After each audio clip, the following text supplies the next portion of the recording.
Assalamualaikum warahmatullahi wabarakatuh. Hello everyone, we are from group 1 and the members are, the first is Luthfia Khofifah, the second is Ammira Nur Janah, the third is Cucu Cahyati, the fourth is Fahri Ahmad Sulintang, the fifth is Novita Sabani, and the sixth is Meylla Yuni Fahirra. And here we are going to explain to you about the history of ESP, or English for Specific Purpose. Here's what you'll find in this presentation. The first is the origin of ESP. The second is the differences between ESP and general English. The third is the role of ESP teachers. The fourth is methodology of ESP. The fifth is the purposes of ESP. And the sixth is how to make it ESP. Here is the first material about the origin of ESP that will be delivered by me, or Luthfia Khofifah, with students number 192122139. So first thing first, we need to know what is ESP. And according to Hutchinson and Waters on 1987, ESP is an approach to language learning which is based on the learner need. The foundation of all ESP is the simple question, why does the learner need to learn a foreign language? ESP then is an approach to language teaching in which all decisions as to content and method are based on the learner's reason for learning.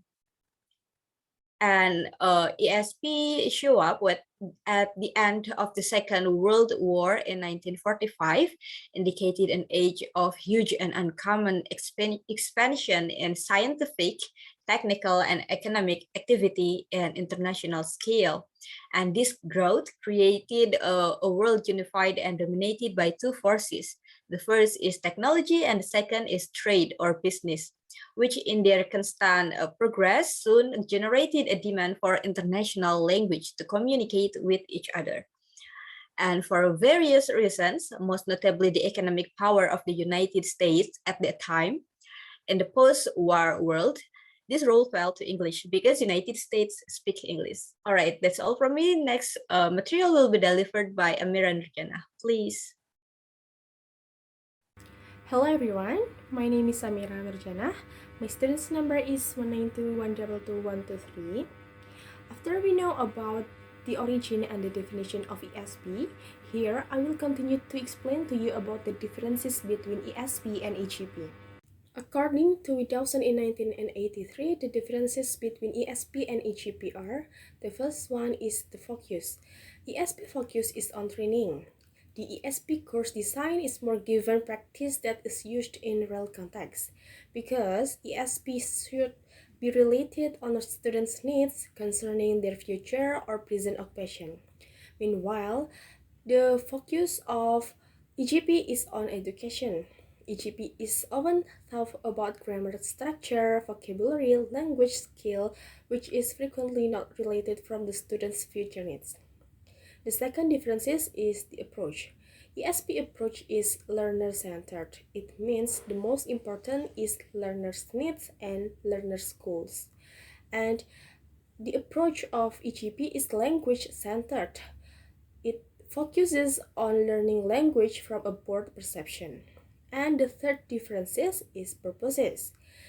ESP purpose is on specific vocational and educational purpose, meanwhile EGP is only on educational purposes. That's all from my explanation. I'm sorry for many mistakes. Thank you, and the next material will be continued by Cucu. Now, let's move to the next materials. In here, I'm going to share you about the role of ESP teachers. So, what are the roles of ESP teachers? Let's begin with the first one. The first one is teaching. Same as general English teachers, the role of ESP teachers have to teach their students about the materials of the course that they need. But according to Burton views, teaching is a kind of stimulation, guidance, and direction, and also encouragement of learning. So we see that teachers not only give the materials or course, but also guide and stimulate their students and encourage their students so they have a motivation and spirit to gaining a new language that they need. The second one is designing the course. Of course, since it is ESP, we have to highlight the word specific. So the learners learn English for their specific needs. So of course, the course or the material should be fit with what they need. For example, I'm a student of English education, so the teacher have to teach me. It's not only about English, but also the way of how it's education and some things like that. And for doctors, there's the difference what I learned and from for the doctor fields. So yeah, we have to see the spectrum and decide what are the course that they need. The third one is um, cooperate or communicate with students. I believe that personally, I believe that the successful of learning process or learning process for students or teaching for teachers, they have to build a good relationship. So teachers should ask their students regarding to the level of the English, and then after that the teachers can create materials, or the course is based on what the learners needs and what the learners level of English. So it's better to communicate anything, and whether the students need like for specific purpose, like maybe students can give the teachers materials that they want to learn. So yeah, communicate is the key. The fourth one is analysis. It's very important to teachers to analyze whether the student is improved or not, whether the material is based on what the learner needs.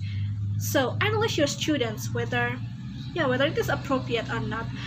You can analyze it from the backgrounds of your learners and from the level of your learner needs. So you can analyze and put attention.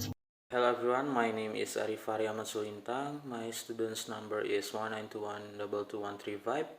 Now this is my time to explain about the methodology of ESP. And what is the methodology of ESP, or English for Specific Purpose? In teaching ESP, the choice of teaching methods and techniques depends primarily on the student's linguistic and communicative needs, on the specificity of the text and used in the present and target situation, on the learning method and strategies, and on the context of the specific language teaching. And from among the various contemporary didactic methods available, the choice of content-based and task-based language of teaching approaches would seem to be the best one of ESP courses, and such as those involving problem solving, simulation, observation, role plays, case studies, and many more.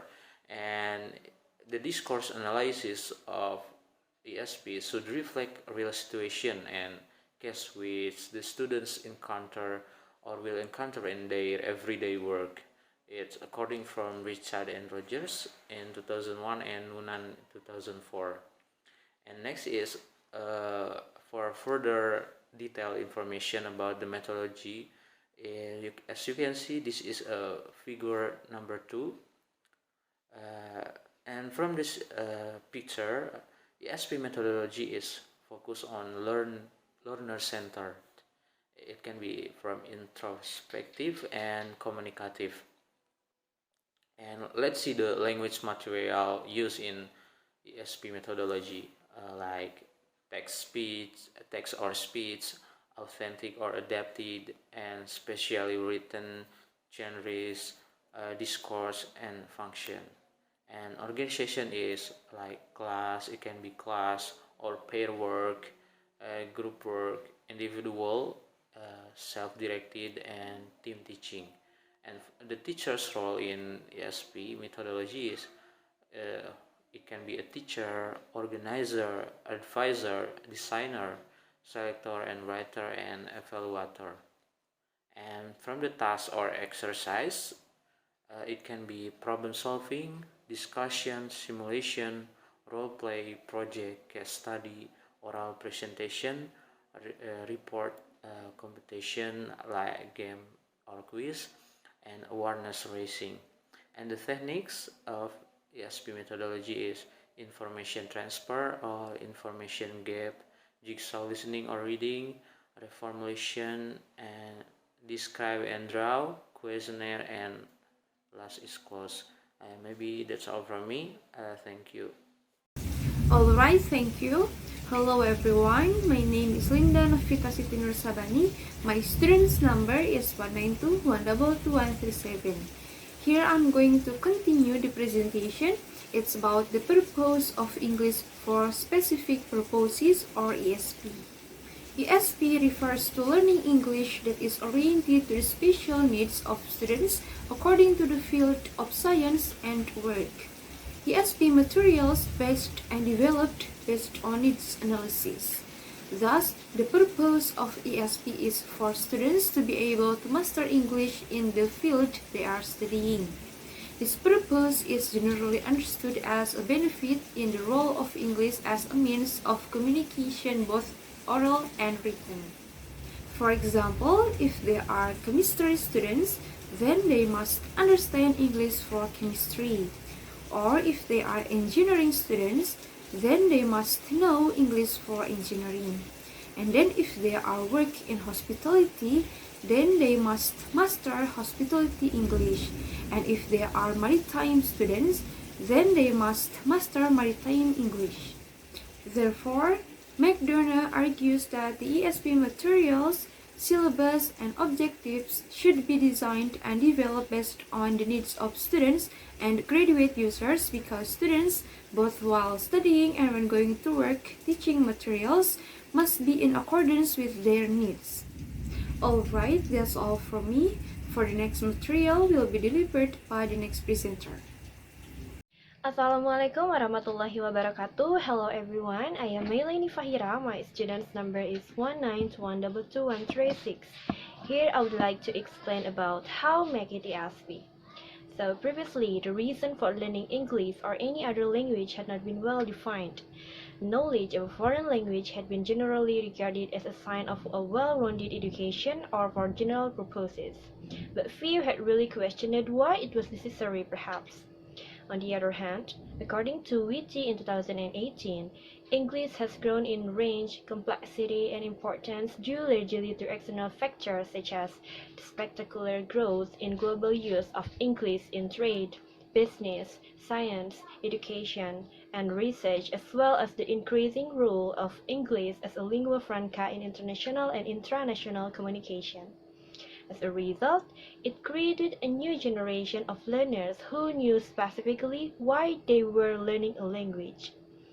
Like, for example, businessmen and women who needed to sell their products, mechanics who needed to read instruction manuals, doctor who needed to keep up to date on development in their field, and a wide range of students whose course of study included textbooks and journals that were only available in English. Well, that's all from Group 1. Hopefully the knowledge will be useful to all of us. We are so sorry if there are any shortcomings and mistakes. Wassalamualaikum warahmatullahi wabarakatuh.